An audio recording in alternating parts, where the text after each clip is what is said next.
Hello everybody, नमस्कार। कैसे हैं आप लोग? आई एम श्योर आप लोग सोच रहे होंगे कि कैसी पागल लड़की है जो रात को अंधेरा होने के बाद भी चश्मा लगाकर बैठी है। तो मैं पागल नहीं हूँ। मुझे कंजंक्टिवाइटिस हुआ है, जिसे हम कहते हैं आँख आना, वो हो गया है। और आज इसी विषय में मैं आप लोगों से कुछ बात करना चाहती हूँ।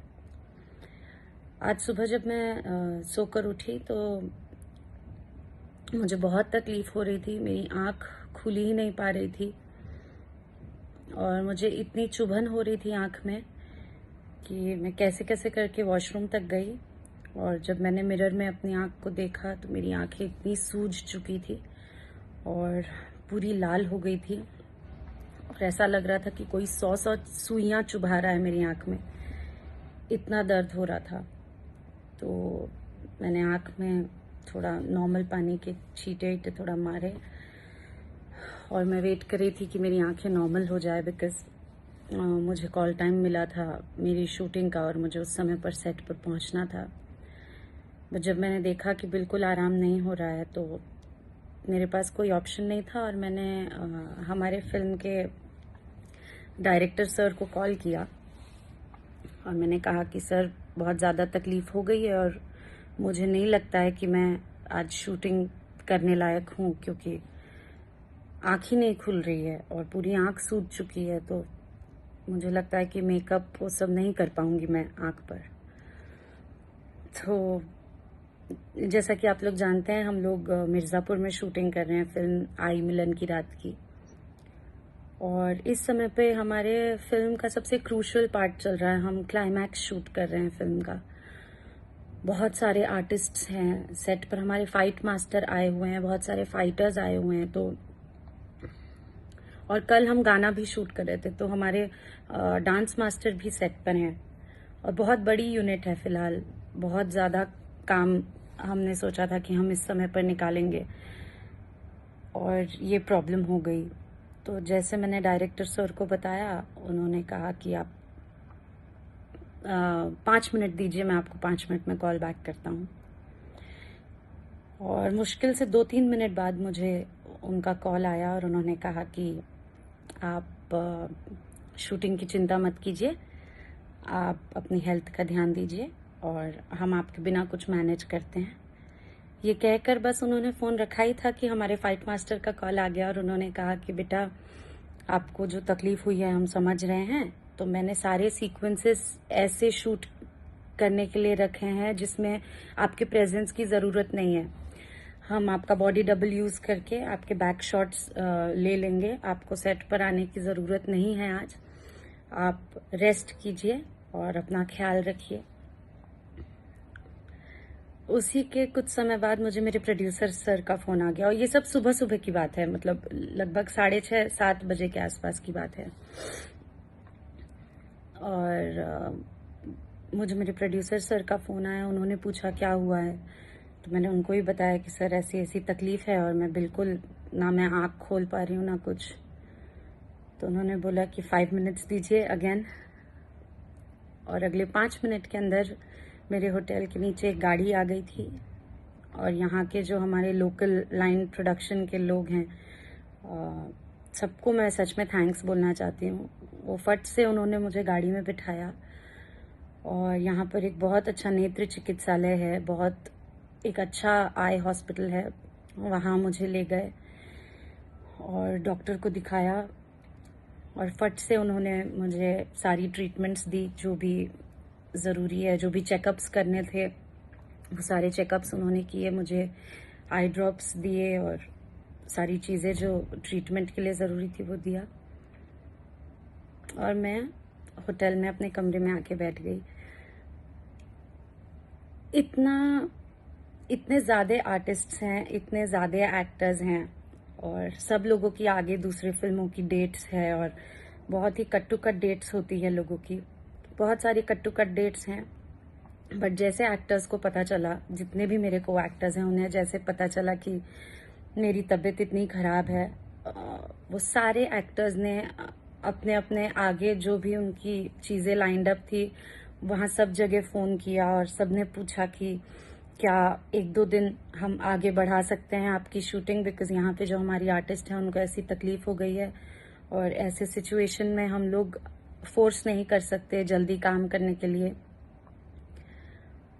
और हर किसी ने मेरे लिए अपने आगे की शूटिंग डेट्स को मैनेज किया। और उसके अलावा भी एक तकलीफ थी, एक जिस लोकेशन पर हम शूटिंग कर रहे थे वो लोकेशन हमें वापस नहीं मिल पा रही थी, वो हमें आज ही शूटिंग करना था। तो उसके लिए फाइनली ये हुआ कि मैडम आप सेट पर आ जाइए, खाली आपको मेकअप वेकअप करने की ज़रूरत नहीं है, खाली शायद से अगर आपका किसी शॉट में गाल वाल दिख गया तो हम ये सीक्वेंस बॉडी डबल के साथ नहीं शूट कर सकते, तो खाली ये एक छोटा सा सीक्वेंस है, भले आप चश्मा पहन के बैठिएगा। तो मैं सेट पर गई, आई ड्रॉप्स डालने के बाद मुझे थोड़ा आराम हो गया था, मैं सेट पर गई। जब मैं सेट पर पहुंची तो हमारे स्पॉट दादा लोग जो हैं यूनिट के, उन्होंने ऑलरेडी बर्फ मंगा कर रखा था कि हमारी हीरोइन को तकलीफ है, अगर उन्हें आंख कभी बर्फ से सेकनी होगी तो बर्फ होना चाहिए। नाइट का सीक्वेंस था तो लोबान का इस्तेमाल करते हैं, धुएं का, ताकि हमने जो लाइट्स दी हुई है वो स्क्रीन पर दिखाई दे। तो जितने हमारे सेटिंग दादा थे उन्होंने सबने पूरी तरह ये कोशिश की कि मैं जहां खड़ी हूं या जहां पर मैं हूं उस जगह के आसपास कहीं धुआं ना हो। तो मुझसे दूर दूर उन लोगों ने धुआं दिया ताकि मेरी आंख को तकलीफ ना हो। जितने लाइट दादा थे वो लोग शॉट शुरू होने के पहले तक लाइट को कवर करके रखते थे एक थर्मोकॉल से, ताकि वो लाइट मेरी आंखों में ना पड़े और मेरी आंख में कोई दर्द या कोई चुभन उस लाइट की वजह से ना हो। मतलब पूरी यूनिट और पूरी टीम ने लिटरली अपनी छोटी बहन या अपनी बेटी का कोई कैसे ख्याल रखेगा वैसे मेरा ख्याल रखा। तो मैं यही कहना चाहती हूँ कि मैं कभी भी अगर टीवी खोलती हूँ या कोई न्यूज़पेपर पढ़ती हूँ या आम लोगों के मुंह से कोई बातें सुनती हूँ कि इंडस्ट्री बहुत ही डरावनी जगह है लड़कियों के लिए, लड़कों के लिए, और यहाँ के लोग अच्छे नहीं हैं, और अरे दलदल है, एक बार जाओगे तो घुसते चले जाओगे, ये सब बातें हमने सबने सुनी हुई है। पर आज का जो मेरा एक्सपीरियंस है उसके बाद मैं यही कह सकती हूँ कि जितना ख्याल ऐसे सिचुएशन में मेरे पेरेंट्स या मेरे जितने भी चाचा मामा जितने लोग हैं वो लोग जितना मेरा ख्याल रखे होते इस सिचुएशन में, उतना ही ख्याल मेरी यूनिट में हर किसी ने रखा। बहुत सारे लोग हैं जिनको मैं नाम से जानती भी नहीं थी, बहुत सारे ऐसे लाइट दादा है, यहाँ के लोकल लाइन प्रोडक्शन के जो लड़के हैं, सेटिंग दादा, स्पॉट दादा, ये सब लोगों ने आज मेरी इतनी हेल्प की है कि मैं बहुत ही लकी फील कर रही हूँ और मैं बहुत ही खुश महसूस कर रही हूँ कि मैं इस इंडस्ट्री का हिस्सा हूँ। और मुझे लगता है कि दुनिया में इससे अच्छी जगह हो नहीं सकती। होंगी शायद कुछ कमियां, होगा शायद कुछ लोगों के साथ शायद गलत एक्सपीरियंस हुआ होगा और मैं उनकी प्रॉब्लम्स को भी डिनाई नहीं करती, हुआ होगा उनके साथ गलत और इसलिए वो पब्लिकली आके बताते होंगे इस बारे में।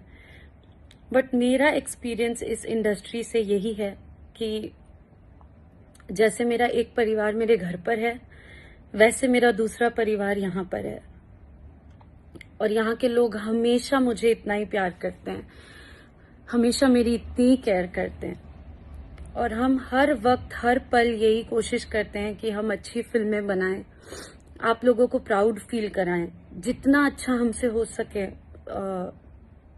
छोटे से बजट में, छोटी सी यूनिट में, जितना अच्छा हम काम कर सकें उतना अच्छा हम काम करते हैं ताकि आप लोगों को अच्छी फिल्में देखने को मिल सके।